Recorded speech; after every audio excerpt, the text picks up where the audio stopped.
Fala, turma boa! Está começando mais um Rolim Talks, o seu podcast onde a gente fala sobre vendas, sobre negociação, sobre gestão, sobre liderança de pessoas, sobre comunicação, tudo aquilo que vai edificar a tua carreira cada vez mais, com dicas e insights dos nossos especialistas que tu vai poder implementar amanhã na tua vida. Tudo isso passa aqui na cadeia do Rolim Talks, onde todos os episódios você pode conferir aqui no canal, toda a turma boa que já deu excelentes dicas para quem assistiu os episódios no YouTube e para quem escutou através do Spotify. São os dois canais onde você pode ter acesso ao Rolim Talks no YouTube, canal Lucas Rolim / Rolim Talks, vai lá, te inscreve no canal.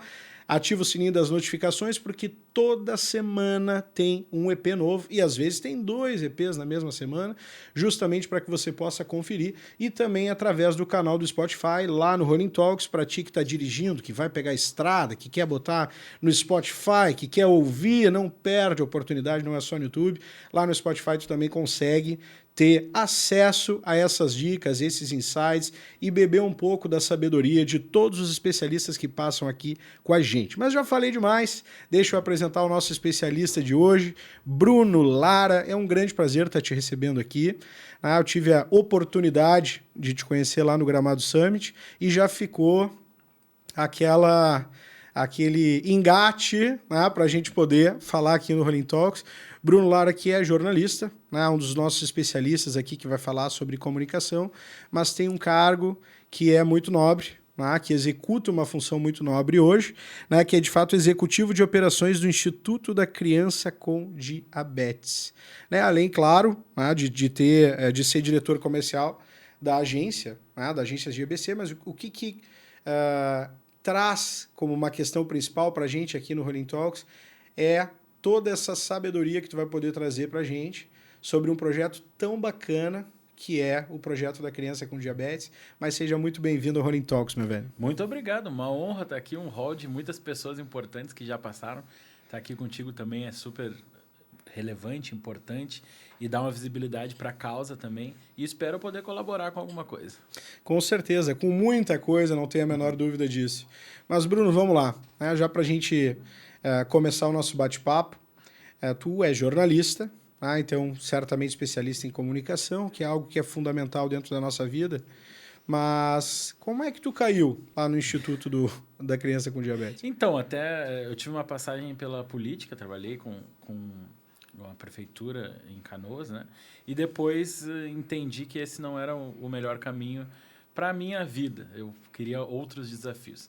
E aí caí lá no Instituto da Criança com Diabetes através de uma indicação de amigos. Por isso que é importante termos sempre o network funcionando. E aí a gente descobre que o propósito é muito importante na nossa vida, né? Quando a gente está nesse meio político, a gente enxerga uma possibilidade de fazer a diferença na vida das pessoas. E isso acontece, de fato. Sem dúvida. Mas quando a gente vai para o terceiro setor, a gente percebe que também há outras formas de fazer a diferença na vida das pessoas. E muitas pessoas não têm essa noção do que é o primeiro, o segundo e o terceiro setor, né? Era exatamente o que eu ia te dizer. Vamos deixar no português claro. Então, o primeiro setor ele é o poder público, né? O poder que regula tudo, que administra. O segundo setor é o setor produtivo, que são as empresas, a iniciativa privada. Mas mesmo esses dois setores, eles não dão conta de tudo que é preciso fazer numa sociedade. Então, existe o terceiro setor, que é o setor sem fins lucrativos, que são as ONGs, as OSCs hoje, né? E essas entidades, elas prestam o bem para as pessoas. Elas fazem alguma atividade específica sem o fim do lucro. Elas fazem para entregar algum serviço específico para algum público específico. E lá no Instituto da Criança com Diabetes nós encontramos esse caminho. É um instituto que é uma responsabilidade muito grande, tem 27 anos, né? Atende mais de 5.000 crianças e adolescentes com diabetes tipo 1, que é uma doença que não tem prevenção, não tem cura, é extremamente cara. Então, a partir do momento que tu tem esse diagnóstico, e geralmente ele acontece do 0 aos 20 anos, isso te acompanha para o resto da vida. Uhum. Então, é uma iniciativa importante para que muitas pessoas que não têm como ter acesso aos especialistas necessários, a médico, nutricionista, oftalmo, odonto, tu tenha onde fazer isso. E no Instituto isso é feito completamente de graça através do SUS, por um convênio com o Grupo Hospitalar Conceição. Então, lá, essas crianças, esses adolescentes, eles tenham acesso ao tratamento do diabetes, que é um tratamento caro, e talvez no seu município não teria, né? Um exemplo, em Santana do Livramento, às vezes tu não vai encontrar O um tratamento médico adequado, né? endocrinologista, quem dirá um nutricionista, um oftalmo e tal.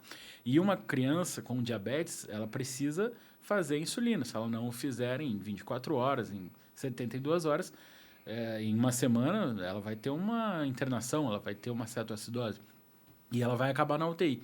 E se ela for para esse caso, depois, várias vezes tendo cetoacidose, ela vai ter complicações na vida dela, se ela não for ao óbito naquele momento. Então, tem um desafio muito grande e é isso que a gente está colaborando hoje. É um senso de responsabilidade muito grande, né, Bruno? Porque, assim, quando a gente está falando, né, sobre tudo que acontece e fala dessa parte infantil, o peso é diferente. Né? Então, assim, porque eu não estou de forma nenhuma aqui menosprezando as doenças do mundo adulto, mas a gente sempre tem aquele impacto do ciclo natural da vida.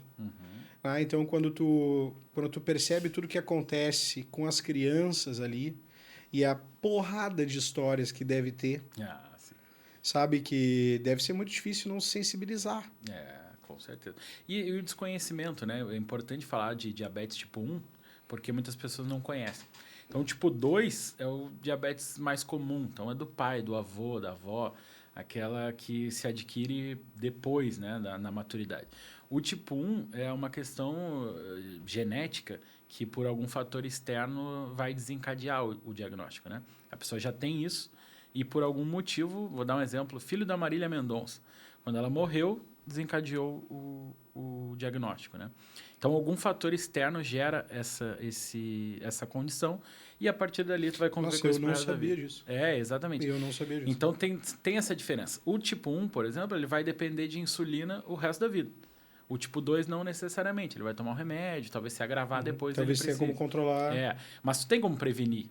Obesidade, né? Em vários outros fatores que tu consegue ir prevenindo. O tipo 1 não. Ele vai desencadear e isso gera muita culpa em algumas pessoas. Muitos pais que se culpam, pensam, será que eu deixei meu filho comer doce demais? Será que foi porque eu dei refrigerante? Não, e não tem nada a ver com isso, o tipo 1, né? Então, é de fato uma questão de... É preciso educar as pessoas, porque muita gente desconhece isso. E tu falou antes do Grupo Hospitalar Conceição, tá? E a minha filha, ela nasceu no Hospital Conceição. E foi o tratamento todo feito pelo SUS. Toda a parte de maternidade, né, da gravidez. Tem um nome específico, agora me fugiu. Mas todo o processo que a minha esposa teve que fazer, né, e até foi uma gravidez de risco no final, justamente por diabetes gestacional. Que a gente veio a descobrir depois que não tem nada a ver com comer doce, né, no caso dela em específico. Mas nasceu no Grupo Hospitalar Conceição e toda a ala de maternidade foi tudo pelo SUS e foi maravilhoso. Maravilhoso. Então, a gente tem uma ideia no Brasil que se for o SUS é ruim. Nós temos uma história mas toda essa parte da maternidade lá do Grupo Hospitalar Conceição foi de fato, eu queria frisar isso mesmo, porque é a primeira oportunidade que eu estou tendo a gente falar sobre algo dessa complexidade, assim, que foi tudo muito bom, a parte da maternidade lá, desde o acompanhamento até o nascimento. A gente sempre foi eternamente grato ao Conceição da maneira com que abordou. Tenho certeza que talvez alguém que esteja nos assistindo, esteja ouvindo, talvez não tenha tido a melhor das experiências, mas tenho certeza que o macro delas são extremamente positivas. E colocando só uma vírgula, a minha filha ter nascido no Grupo Hospitalar Conceição, no Hospital Conceição, para mim foi um ressignificado. Porque a primeira perda que eu tive na minha vida, eu tinha 15 anos, foi a minha avó materna, e ela faleceu no Conceição. Então, criou-se uma barreira emocional minha entre aquele hospital durante muito tempo. E quando, na parte regionalizada de Porto Alegre, porque tu vai para um determinado hospital de acordo com a região de onde tu moras. Então, tu começa o tratamento, né? Eu não sei, acho que não é UPA a palavra, mas unidade de saúde. Isso, são as unidades de saúde, exatamente. E aí eles vão te designar para um hospital posteriormente. Quando a minha esposa descobriu a diabetes gestacional, a gente morava na Zona Norte, lá na Ângelo Crivellaro, e aí designaram para um Conceição, e o meu primeiro baque foi exatamente aquele. E depois de muita pressa, todo mundo sabe, eu sou cristão, um cara que tem muita fé em Deus, eu disse, eu acho que Deus está me dando a oportunidade de ressignificar toda a experiência que tenho naquele hospital. Então, a primeira vez com 15 anos, saí chorando de tristeza, e tive 10 anos depois a oportunidade de sair chorando de alegria. Nada é por acaso. Nada, absolutamente nada é por acaso. Fecha parênteses, né, Bruno? Fecha parênteses. Mas vamos lá. E para ti, como é que foi quando tu começou lá no Instituto da Criança com Diabetes? Porque tu acabou de dizer aqui, a questão toda é o conhecimento, desconhecimento. E quando tu mergulha nisso e começa a viver esse mundo, como é que foi isso para ti? Primeiro que é uma surpresa, né? Porque tu chega num equipamento que tu não fazia ideia de que existia, que ele é 100% SUS e que tem 6 andares e mais de 60 profissionais trabalhando e todo o atendimento lá é de graça. Tu pensa, ué, não sabia que no Brasil tínhamos coisas assim, não é o primeiro pensamento. Com certeza. Que a gente tem. Temos uma história lá de uma família de papeleiros que eles chegaram lá na nossa recepção, que é bonito, é um prédio bem conservado, e eles disseram, acho que me mandaram para o endereço errado, começaram a brigar com segurança, porque eles não queriam entrar. E aí eles disseram, mas não é aqui, me mandaram, é o atendimento do SUS, como é que vai ser aqui? E daí a gente teve que fazer um trabalho, veja bem, a gente teve que fazer um trabalho de convencimento dessas pessoas de que elas estavam no lugar certo e que elas mereciam ser atendidas naquele ambiente que era um ambiente bom, bonito, bem organizado, e que isso é para elas. É difícil, né? Tu ouvir isso, porque as pessoas acham que não é para mim aquilo, né? Uhum.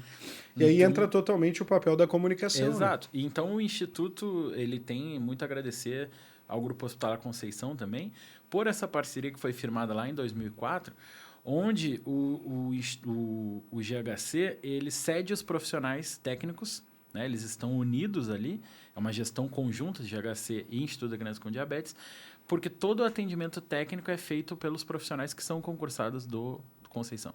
E o Instituto está ali para prover o resto. São os equipamentos, que é a estrutura, que é a comunicação, que é tudo isso que é um universo gigantesco. Por exemplo, quando uma criança ela é diagnosticada com diabetes, ela tem que sair de lá com um glicosímetro, uma fita para medir, insulina, vários outros equipamentos que ela precisa usar no dia a dia. Isso, se tu for numa farmácia hoje, custa em torno de R$600. Tem famílias que não têm R$600 para gastar nisso hoje. E ainda mais todos os meses gastar algo semelhante. Então, o Instituto faz um trabalho para que, quando ela chegar lá, ela seja bem atendida e ela já saia com esse kit. E quando ela chegar no profissional, o profissional já ensine ela a usar esse kit e ela não tenha um baque, porque quando tu recebe esse diagnóstico é como se o chão caísse, né? E tu precisa de uma base. Então, o Instituto funciona como essa base. E a comunicação tem 2 papéis importantes aí, que é o papel de mostrar para as pessoas que isso existe, que esse equipamento está lá, está à disposição, é completamente gratuito. Qualquer pessoa que tiver o diagnóstico, isso foi uma luta muito grande do nosso presidente, do Dr. Balduino, que foi quem fundou. Se tu receber o diagnóstico hoje, tu não precisa ir numa UBS para depois ir para o Instituto da Criança com Diabetes. A gente tem uma porta aberta para receber qualquer pessoa.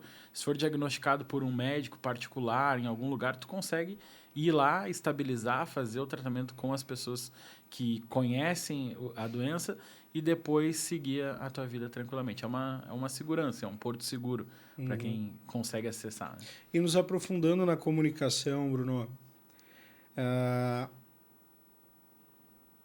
como é que vocês fazem? Eu não sei até que ponto existe um mergulho em relação a isso, né? uma profundidade em relação a isso, porque tu traz agora o baque do diagnóstico.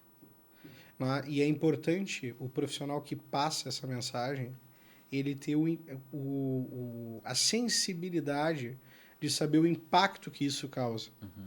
E isso é comunicação em sua natureza.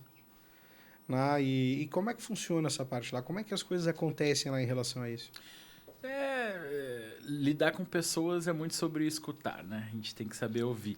Tanto fazendo a gestão da equipe ali posteriormente, como na comunicação, a gente precisa saber ouvir, se conectar com as pessoas de fato, né?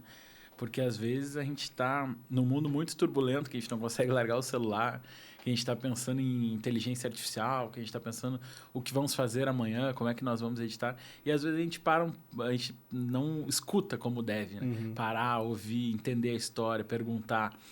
E isso acho que o jornalismo me ensinou bem, assim, a prestar atenção no que as pessoas estão falando e conseguir conectar isso com a vida real. Um exemplo disso foi a enchente, né?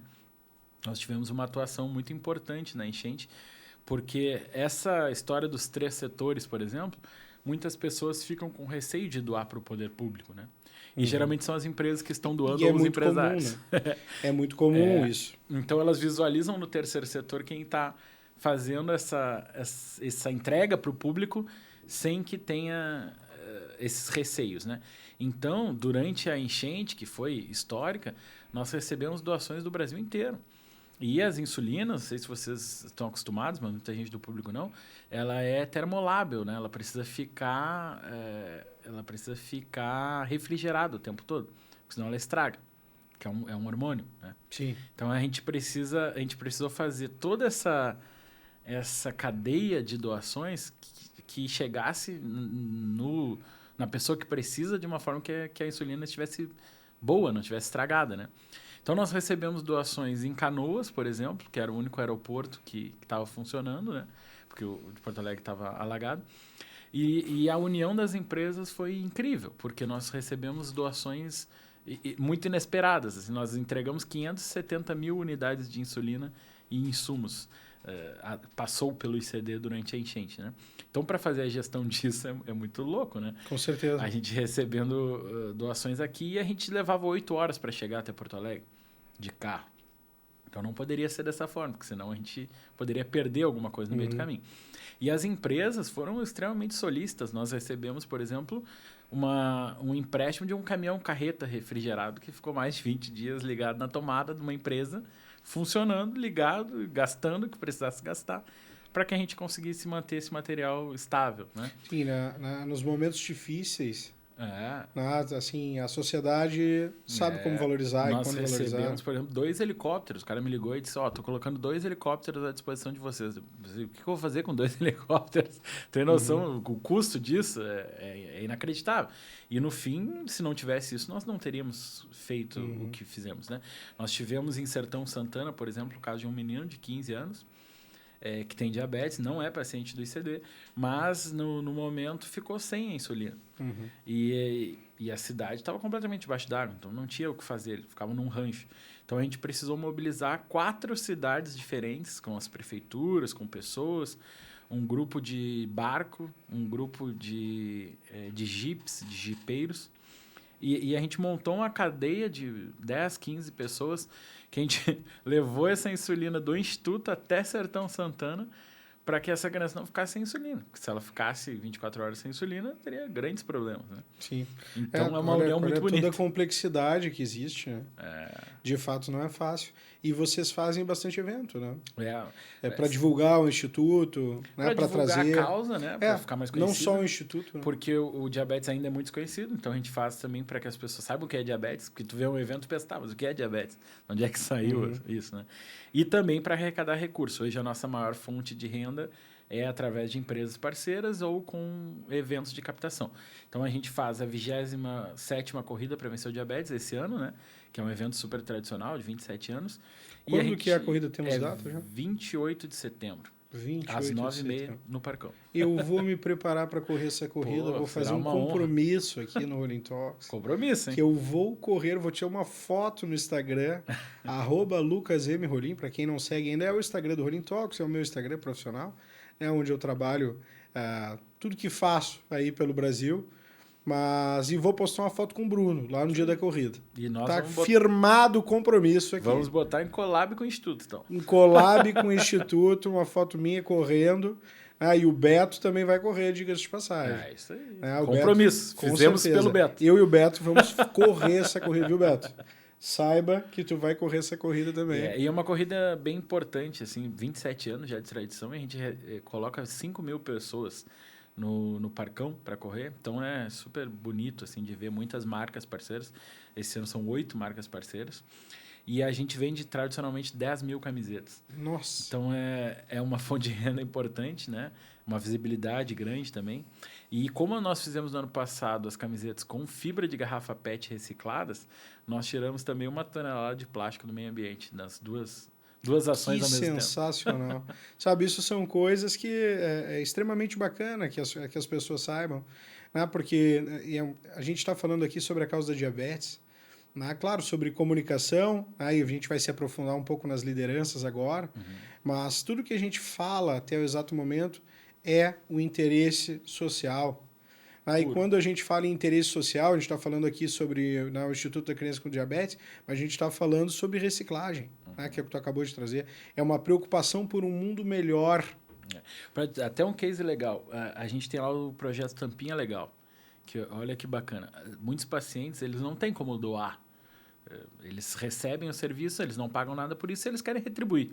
Então, muitas vezes, eles pegam essa sacolinha, pegam uma garrafa PET, colocam as tampinhas e nos doam. E aí nós temos um grupo de voluntários, que também é outra parte social importante, as pessoas fazerem o voluntariado, separam essas tampinhas, a gente leva para o reciclador e esse dinheiro é o que compra a insulina que a gente doa para as crianças. Então, tu vê, é um projeto completamente uma maneira integrado. de devolver. É uma maneira de devolver. Sensacional, Bruno, sensacional. E me diz uma coisa, como é que é estar na frente e liderar um projeto desse? Não pelo projeto. Agora a pergunta não é sobre o projeto em si, mas sim sobre o Bruno líder em relação a esse projeto. Quais são as grandes dificuldades que se tem em relação a isso? E tenho certeza que são inúmeras. É uma grande responsabilidade, em primeiro lugar, porque tu trata com vidas, né? Não é um projeto que se der errado, deu errado e a gente conserta. A gente está sempre lidando com vidas, e isso é importante. Então, a gente, claro, tem muitas pessoas junto, não faço nada sozinho, né? Pessoas acima, pessoas do lado, e que tocam esse trabalho, porque é um trabalho também muito técnico, então a gente precisa de médicos, a gente precisa de várias pessoas da equipe. Mas eu acredito que a forma de liderar as pessoas é servindo a elas. Acho que é importante. O Rafael Martins, que esteve aqui antes de mim, um grande mentor para mim. O Rafa é um grande parceiro. Ele sempre fala, e eu peguei essa frase e fiquei na cabeça. Tu precisa ser útil antes de ser genial. Com certeza. Seja útil antes de ser genial. Então, eu acho que quem está nesse papel de liderança tem que ser útil, tem que servir as pessoas, tem que entender o que as pessoas estão precisando e ajudar elas a alcançar o que elas precisam. Né? Formar novos líderes, pessoas que vão ser melhores do que tu e que vão conseguir desempenhar esse papel no futuro. E como é que se forma um novo líder, Bruno, para ti? Eu acredito que a primeira coisa é a escuta, a segunda coisa é mostrando o caminho, e a terceira coisa é colocando a cultura da empresa, ou nesse caso que é uma empresa, né, do Instituto, empresa, nas pessoas. Porque ninguém nasce sabendo, né, Rolim? As pessoas às vezes têm muita boa vontade, as pessoas têm muita iniciativa, mas as pessoas não nascem sabendo. Então, tu precisa colocar essa cultura, contratar pessoas que têm a mesma cultura, a mesma visão, e aí tu vai treinando ela dando feedbacks certos, assim, de... aqui é melhor ir por esse caminho, aqui é melhor não ir por esse caminho. Aquela velha história que sabes bem de contratar caráter, contratar skills ali. Sim. E não só saberes. Contrate caráter e treinabilidade, sempre sobre isso. E é isso que a gente faz, a gente tenta sempre mostrar o caminho com base nos princípios, né? Com base no que a gente acredita. E tu trouxe um ponto agora do contratar caráter e treinabilidades, né, em relação até às skills, né? Mas acima de qualquer coisa, quando a gente olha uma questão assim, tem uma batida principal que é o propósito. Sim, perfeito. Então assim, o cara para trabalhar no Instituto do Câncer da Criança com Diabetes, né, ele precisa entender o propósito que é feito lá dentro. Exato. Então assim, e aí dentro da tua empresa, dentro do que tu trabalha, né, dentro do teu ramo, o cara, para trabalhar contigo, ele tem que entender o que está acontecendo dentro da tua empresa, não importa. E como faz as coisas, né? Como faz. Porque é a sensação de pertencimento. Né? A gente sabe o propósito. O propósito são crianças, adolescentes com diabetes tipo 1. Ok, beleza. Poderia ter 3 instituições fazendo a mesma coisa. Poderia. Que bom se tivesse, inclusive. Mas o Instituto sempre vai fazer do seu jeito. Qual é o jeito que faz as coisas? Qual é o jeito do Rolim fazer as coisas? Qual é o jeito da tua empresa fazer as coisas? Tem que ter um jeito, sempre tem um jeito. Que é a cultura do líder, a cultura de quem criou, do fundador. Então, tu precisa que as pessoas que estão ali saibam disso. Com E certeza. esse é o desafio. Não, e não só saibam, como elas coloquem isso em prática todos os dias. Exato. Porque eu acho que aí que está o grande ponto de todas as empresas. Tá? Depois que eu coloquei a ideia da cultura dentro da cabeça do meu colaborador, como é que eu faço para ele aplicar esse negócio na prática? Porque não basta o mero conhecimento. Porque o conhecimento sem técnica aplicada, Sem a de que prática. me adianta, né? Sem a prática não me adianta. Então, assim, acho que a função do grande líder é exatamente essa. Sabe, o cara tem que se entregar em relação a isso. Eu falo muito lá no escritório, agora voltei de uma campanha de treinamentos pelo Nordeste, onde eu fiz uma masterclass em João Pessoa, na Paraíba, e uma em Fortaleza, no Ceará, nos últimos 15 dias. Estive longe da família e sempre falei isso, né, que a minha esposa é a grande base que dá solidez para que eu possa trabalhar com calma. Eu tenho uma filha de 9 anos e é a minha esposa que segura a barra em casa. Mas quando eu estou terminando os treinamentos, a última foto é uma foto da minha família. É a minha esposa, minha filha e eu, num ensaio fotográfico, que a gente até me emociona de falar. Né? E do lado tem 2 frases, né? Deus, família e trabalho, sempre nessa ordem. E vamos para cima, turma boa. Que é algo que eu falo muito aqui. E por quê? Por que eu mostro uma foto da minha família no final do treinamento? Né? No final da masterclass, no final da entrega que se deu? Porque é propósito. Porque tem um preço para eu estar lá no Nordeste. E ele não é financeiro. Qualquer um programa suas férias e tira. Não importa se as tuas férias ela é em Cidreira, em Quintão, em Florianópolis, no Ceará, nos Estados Unidos, não importa. Se as tuas férias é no clube, se as tuas férias é em Itapuã, não importa. Férias no seu significado natural. Mas quando a gente viaja a trabalho, existe todo um peso e as pessoas têm toda uma mística que é incrível trabalhar Queria estar fazendo viajando. isso. Né? E, de fato, é verdade, conhecer lugares é muito legal. A troca de experiências é muito legal, está tudo bem em relação a isso. Só que só quem viaja sabe o preço que se paga por estar longe de casa. E ele é alto. É muito alto.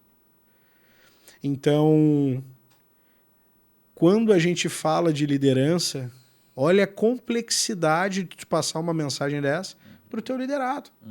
E aí trazendo para o cenário que vocês têm lá. Como é que tu passa o sentimento de tensão que as famílias estão quando recebem um diagnóstico? Como é que tu passa isso para o colaborador para que ele abrace a causa junto contigo? Nós temos lá muitos papéis, muitas pessoas que nos ajudam a fazer isso. Né? Nós temos também a nossa superintendente, a Ana, que é muito habilidosa nisso. E a gente tenta sempre... Essa palavra tensão é uma coisa que a gente tenta geralmente distensionar, porque Sem as dúvida. famílias já chegam tensionadas. Sem dúvida. Então lá é um porto seguro técnico, assim, é onde as pessoas sabem... Tem o primeiro contato com essa doença, geralmente, né? Então elas sabem o que vem pela frente, só que elas sabem de uma forma mais leve. Então a gente sempre tenta trazer para uma parte mais alegre, mais colorida, mais prática e não com foco nos prejuízos futuros. Assim. O que nós fazemos é evitar as complicações futuras. Isso sim, na prática. Mas a gente tenta fazer isso de uma forma um pouco mais leve, né? E os colaboradores, eles entendem esse propósito porque é incrível tu ouvir a história do Rolim como tu está escutando agora. Assim como tu vai ouvir uma história de uma mãe, de um pai, te dar um exemplo, cada criança, cada história, cada família é sempre muito diferente, né? Com certeza. Mas nós recebemos uma criança que ela tem 2 anos e ela foi enviada para fazer hemodiálise em 4 municípios. Porque ninguém pensou que ela poderia ter diabetes. E o diabetes é um exame que é um HGT. Então, se tivesse feito isso na primeira vez, estava resolvido. Já estaria... tudo. Mas ela foi caminhando 4 municípios, recebeu um encaminhamento de hemodiálise e ninguém se ligou que era diabetes. Até que ela chegou numa enfermeira que fez estágio no ICD e ela, tem sinais de diabetes. Fez um exame, descobriu, mandou para o ICD, tudo se resolveu. Então, são histórias muito diferentes. E olha a sensação de pertencimento muito dessa enfermeira. Exatamente. Olha como impactou na vida dela, de fato, a cultura da empresa, ao ponto dela ter o conhecimento e colocar em prática, que é o que a gente acabou de falar. E a gente tem uma outra parte importante, que é o nosso slogan, que é aqui se aprende a voar. Por quê? Nós não queremos criar dependência, né? Nós queremos que os pacientes se tornem jovens, adultos que sabem o que estão fazendo. E eles voem com as próprias pernas, que não fiquem dependentes dos pais. Porque o diabetes, a gente costuma dizer que não limita os nossos sonhos, né? O terceiro melhor tenista do mundo tem diabetes tipo 1. A Paula Toller, que é uma das maiores cantoras do Brasil, tem diabetes tipo 1. Então, tu consegue alcançar. Quem é o terceiro tenista? Que bola nas costas que eu acabei de colocar. Zverevs. Os Zverevs, tá bom. Eu pergunto porque acho o tênis muito legal, né? Mas faço parte daquela massa que conhece Guga, Fernando Meligeni, o Djokovic, o Nadal e o Federer. Todos sabemos que um atleta de alto rendimento ele precisa se doar muito. Com certeza, se ele é o terceiro. E um atleta de alto rendimento com diabetes, ele precisa se doar o dobro. Mas é possível. Então a gente mostra para as crianças que é possível, que tem um futuro muito bonito pela frente, desde que se siga o tratamento, porque a gente precisa que elas façam essa adesão ao tratamento. É uma questão de procedimento, né? Então, assim, quando a gente analisa o fato em si, e acho sensacional esse slogan de vocês, porque o diabetes, ele te traz consequências, mas ele não é um limitador. Exato. E tu não pode criar uma dependência, né? Porque senão nós estamos criando pessoas que vão ficar ali pro resto da vida. Ou que vão ficar na casa dos pais pro resto da vida. Porque para um pai também é difícil desapegar disso, né? Sem Porque dúvida. tu tá tendo ali um filho que tem que ficar furando a ponta do dedo 6, 7 vezes por dia. Não sei se vocês estão habituados, mas cada vez que a criança com diabetes precisa medir a glicemia, ela vai furar a ponta do dedo e vai olhar. Ela precisa ver quanto tá glicose, não. E aí, cada vez que ela vai comer, ela precisa fazer isso. Cada vez que ela acorda, ela precisa fazer isso. Cada vez que vai dormir, precisa fazer isso. Então, são 6, 7 vezes por dia. Ela precisa programar tudo que ela vai fazer. Eu vou almoçar. Quantos vai ter de carboidrato? Daí a gente ensina a fazer uma técnica de contagem de carboidrato. Porque senão ela vai dizer, não vai poder comer um brigadeiro, não vai poder comer um pão. Pode, mas ela vai ter que fazer a contagem de carboidratos. Então, isso não limita ela, mas ela tem que saber a técnica. Ela tem que conhecer tudo isso. Mas tu imagina para um pai que vai deixar ali o filho dormindo e não sabe se vai ter uma hipo, se vai ter uma hiper, se ela vai subir, se vai descer. E como é que tu dorme pensando nisso? Até tu te acostumar, é difícil. Sim, um treinamento, inclusive, para a parte familiar. E quando tu tá ali numa idade de adolescência, todo mundo se rebela um pouco. Imagina tu tá vivendo com essa doença há 10 anos, 15 anos. É mais difícil ainda. E tu imagina para um pai deixar esse filho voar. Já é difícil, naturalmente. Sim, sabe? já E morar existe uma sozinho, ir para a complexidade. profissão. Tu imagina sabendo que tem todos esses fatores ao mesmo tempo. Então, é importante fazer um trabalho para que essa criança consiga ter a sua independência, consiga voar. Então, a gente não atende só as crianças, a gente atende também a família. Então, tem esse convite para que os pais também participem das consultas com psicólogo, com psiquiatra, com uma oficina de contagem de carboidratos, tirando as suas dúvidas para que todo mundo naquele ecossistema entenda. Porque a gente costuma dizer que diabetes é uma doença da família, não é uma doença da pessoa. Porque todo mundo que está ali vai ter que entrar numa rotina talvez de exercício, de alimentação. Então, tu envolve muita gente nisso. E é importante que todos apoiem, porque senão fica muito mais pesado, né? Claro, sem sombra de dúvida. Tem que estar todo mundo remando para o mesmo lado. E é por isso que nessa corrida nós temos esse slogan, que é correndo junto, voamos mais alto. Porque é importante que a gente voe... E já teve grandes personalidades, né, aqui do Rio Grande do Sul que incentivaram, né, a corrida da criança com diabetes. Acho que embaixadores, seria esse o nome? Sim, embaixadores. Embaixador Paulo Roberto Falcão. Paulo Roberto Falcão é o presidente do conselho. Presidente do conselho. Isso. E desde a fundação foi quem emprestou a imagem e apoiou. A gente tem a Paula Toller, que é a nossa embaixadora, né? A gente tem a Kelly Matos, que é a nossa embaixadora também. Kelly Matos. A gente tem o Jay Capu, nosso embaixador, o Guri de Uruguaiana, nosso embaixador, Cris Jair Bart, Kobe, grande figura. nossa embaixadora também. Thomas Machado, que é o famoso gauchinho do The Voice, que a gente não consegue ver ele como um adulto. Sim. É uma eterna criança. Eternamente gauchinho do The Voice. Então temos várias personalidades que apoiam a causa já faz alguns anos. Que bacana, muito, muito bacana o que vocês fazem por lá, meu velho. Foi, assim, extremamente enriquecedor, né, para mim ouvir essas histórias todas. Tenho certeza que para o nosso público, para quem está assistindo no YouTube, para quem está ouvindo no Spotify, como é importante quando a gente de fato tem conhecimento do que acontece no instituto tão importante, tá? Quanto esse da criança com diabetes. Tem o Instituto do Câncer Infantil também, sabe? Tem várias coisas que acontecem que quando a gente não vive essa realidade, parece que tu vive num mundo paralelo. Né? Então, assim, é importante essa parte da conscientização geral. Mas, meu querido, deixa eu virar a chave aqui e cair no Prêmio Ari de jornalismo, né? Um dos prêmios mais conceituados, se não o mais conceituado, em relação ao jornalismo, que é um prêmio que tu tens. Como é que foi essa conquista? Foi durante a faculdade, até uma matéria que nós fizemos com moradores de rua, né? Pessoas em situação de rua, e nós ganhamos esse prêmio em grupo e foi super importante, porque te dá um impacto, né? Já pensou assim, em um dia, uma sexta-feira como hoje, ir para a rua e entrevistar pessoas em situação de rua? E o que tu esperas que tu vai ouvir de lá? Nós escutamos coisas que a gente nunca esperava. Porque tem um estigma, tenho certeza, né? Tenho certeza que tu deve escutar coisas assim, ó. Primeiro, histórias fantásticas. Histórias fantásticas. Mas a primeira coisa que tu cria são pessoas extremamente pobres, pessoas que estão precisando de tudo. E não é verdade. Nós tivemos algumas coisas que nos impactaram. Por exemplo, a gente levou uma garrafa de café com leite. Porque a gente levava também alimento, roupa e tal. E tinham pessoas que nos diziam assim, eu tenho intolerância à lactose, eu não posso tal. E a gente pensava, putz, por que nós não pensamos nisso? É óbvio.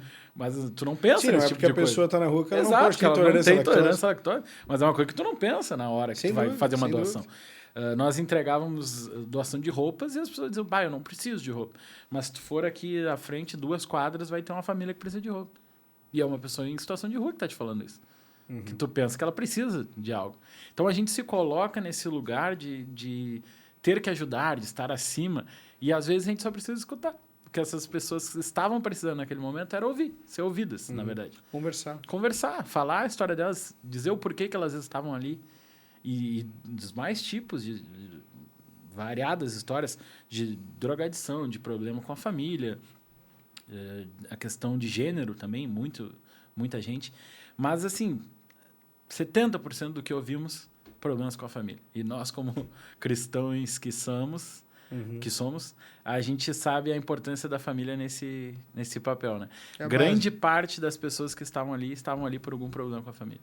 Ou drogadição, ou questão de gênero. E não encaixava, não conseguia conversar. E certamente tem um novo que é os jogos. Jogos. Né? Esses jogos de azar, o jogo do tigrinho, bets e etc., né? Não pelas bets em si, porque não é o problema. O problema não são as bets, né? O problema é o vício.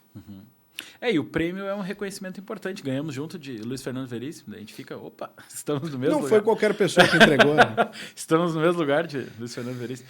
Mas o mais importante do que o prêmio é depois tu lembrar o porquê que tu ganhou o prêmio. Que foi ouvindo essas histórias importantes e quebrando um pouco, né, o estigma que todos temos de que aquelas pessoas estão precisando muito da gente, às vezes, de doações e tal.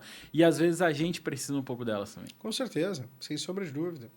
Porque ali tem histórias, cara, que talvez best-sellers não tenham. Você vai aprender coisas que best-seller nenhum colocou. Porque eu acho que, assim, eu sou um cara completamente apaixonado por livros. Né? Na minha sala, lá no escritório, tem 2 prateleiras. E nas 2 é recheado de livros. Né? E eu tenho o hábito de fazer uma historinha, que é na prateleira de baixo estão todos os livros, na prateleira de cima tem a minha caneca do escritório, né? Ao lado tem a minha caneca do Rolling Talks, e do lado tem 2 livros que eu deixo em exposição durante um tempo, que eu deixo eles de pé. Né? Então, hoje estão de pé lá o Como Decifrar Mentes, e do lado está Negocie como se a sua vida dependesse disso. Né? Que é um livro fantástico, né? Que é de um cara que era agente do FBI. Né? Incrível, um livro incrível, de fato. E eu tenho o hábito de, quando volto de viagem, levar um pedaço do time para tomar um café na minha sala depois do almoço. Não é uma sala muito grande, então nós vamos revezando ali, né?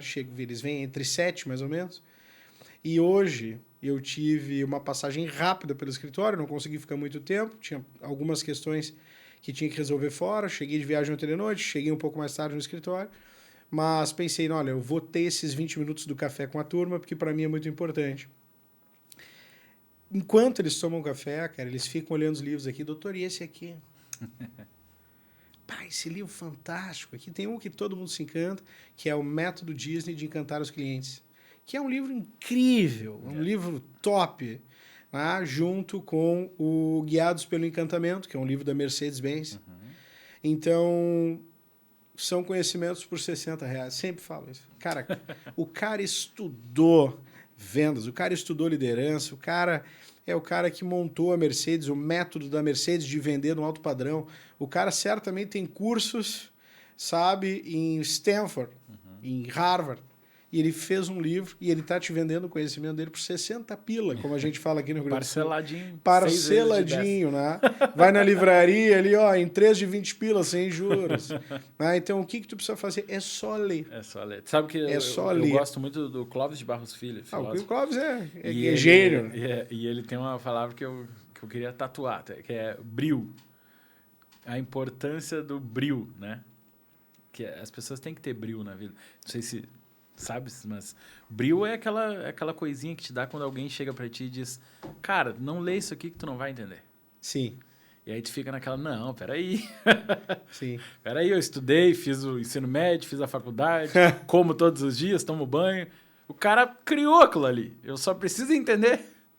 Então eu tenho que entender. Ele fala isso no Teorema de Pitágoras, né? Então tu tem que entender. Eu gosto do jeito que ele fala. Então... assim, o cara criou... Exato. 2000 anos antes de Cristo. Exato.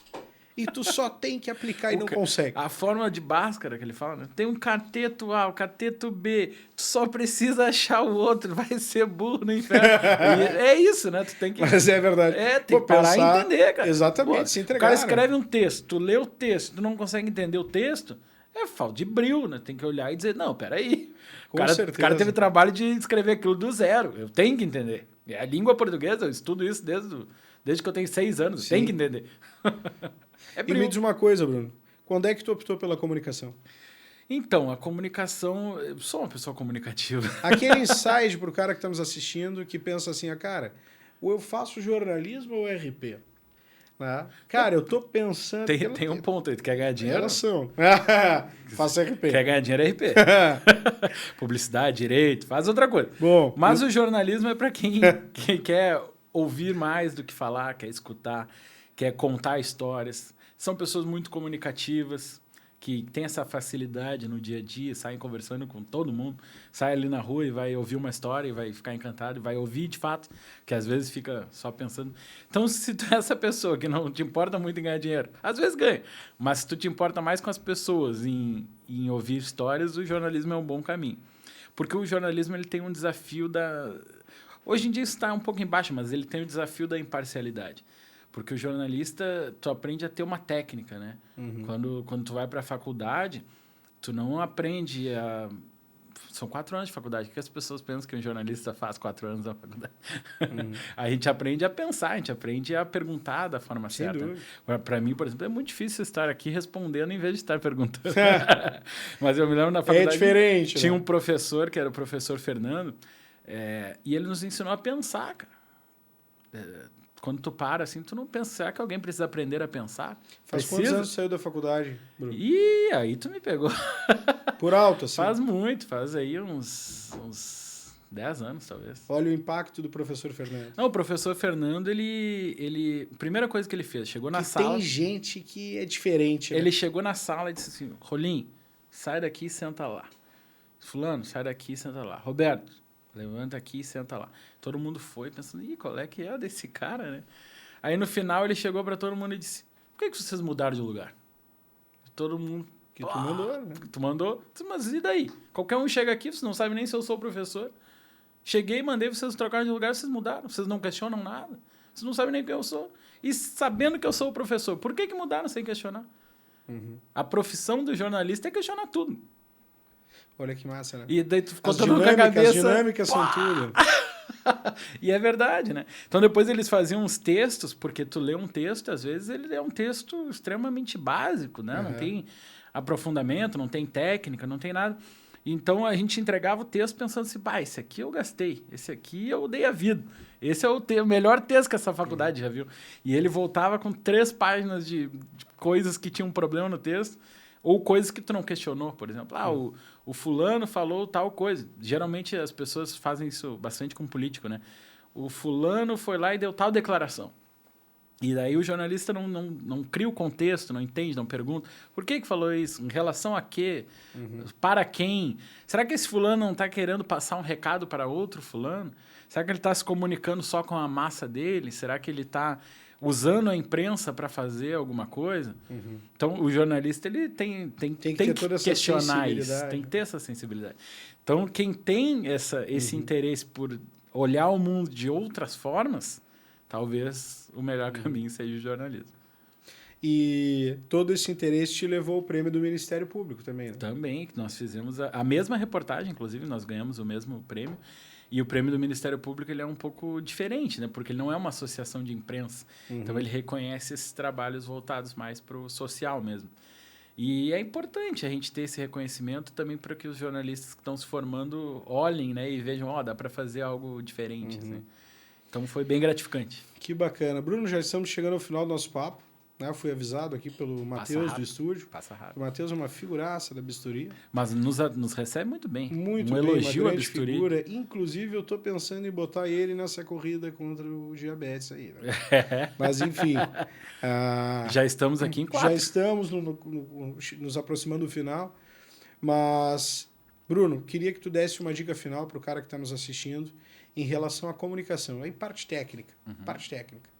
É aquele cara que está nos assistindo agora, nos ouvindo agora. Qual é a principal dica que tu dá para que ele consiga edificar a carreira dele como profissional? Não necessariamente alguém do jornalismo. Né? Aqui no Rolling Talks a gente já falou com gente de vendas, já falou com líderes de equipe, né? Já falamos com o Rafa lá do Share, né? Falamos com o Bruno Feijão, falamos com muito Carol Mocinho, Matheus, o Baço, que é da venda no digital. Só fera. Enfim, Cláudio, feraça, nada mais Consulting Brasil. E falando para esse público de forma genérica, uma dica de comunicação para o cara poder conversar e se reportar melhor. Só um parênteses antes, o Cláudio é um cientista, né? Ele é um cientista das vendas, é inacreditável. Ele tem os dados, eu gosto muito do Cláudio. Fera, grande ele é fera. o grande cientista dos dados. Mas tem uma frase que eu até não me lembro de quem é muito famosa, mas eu não lembro a autoria, que fala: conheça todas as técnicas, mas quando se encontrar com uma alma humana, seja apenas outra alma humana. Eu acho que na comunicação é importante isso. Tem que debulhar tudo, tem que saber a técnica. Tem que saber por que se usa o roxo em vez do amarelo. Tem que saber o porquê que essa palavra é melhor do que a outra. Tem que conhecer a técnica. Isso vai te levar a muitos caminhos. E quando chegar um desafio prático, tu vai saber resolver. Tu vai entregar o resultado. Mas quando tu estiver conversando com uma pessoa, em alguma situação, apenas seja outra pessoa. Escute, esteja aberto a ouvir, a saber o que essa pessoa tem a contribuir para a tua vida.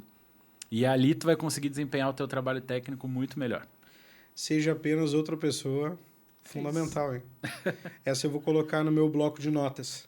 Eu sempre gosto de anotar no meu bloco de notas, que foi algo que eu aprendi com o Rafael Bernardes, né, que é meu sócio, é sócio fundador do BBMD Advogados. O bloco de notas dele é cheio de frases, assim, quando ele, isso aqui faz muito sentido. Aí, semana passada, eu estava na Paraíba lá, a gente enriqueceu aquele bloquinho de notas lá em falas. Mas, meu querido, muito, muito obrigado pela participação aqui no Rolling Talks. Cara, realmente uma aula, né, e desmembrando grandes mitos que a gente tem em relação a desconhecimento, né, a ignorância no sentido literal da palavra, em relação a tudo que tu trouxeste pra gente aqui. Muito obrigado, meu velho. Nós é que agradecemos aí pelo espaço também, por dar essa visibilidade. E uma honra muito grande estar no teu bloco de notas. Muito obrigado. E deixa eu trazer uma mensagem final para ti, que eu passo em todos os treinamentos do BBMD Advogados. E todo mundo que é do escritório, que já passou pelos meus treinamentos aqui, escuta, e é um momento de emoção já no final dos treinamentos, que vai muito de encontro a tudo que o nosso especialista, que o Bruno Lara, trouxe hoje. É uma frase que eu vi na internet, e ela diz o seguinte: a felicidade não é a ausência de conflitos, mas a habilidade de lidar com eles. Uma pessoa feliz não tem o melhor de tudo. Ela torna tudo melhor. Então, turma boa, a dica de hoje é: tornem tudo na vida de vocês melhor. Não importa a jornada, não importa a batalha, não importa a complexidade, não importa o que está acontecendo na tua vida nesse momento. Tem gente que chama de copo meio cheio. Eu prefiro sempre chamar que você, hoje, torne tudo melhor. Até a próxima!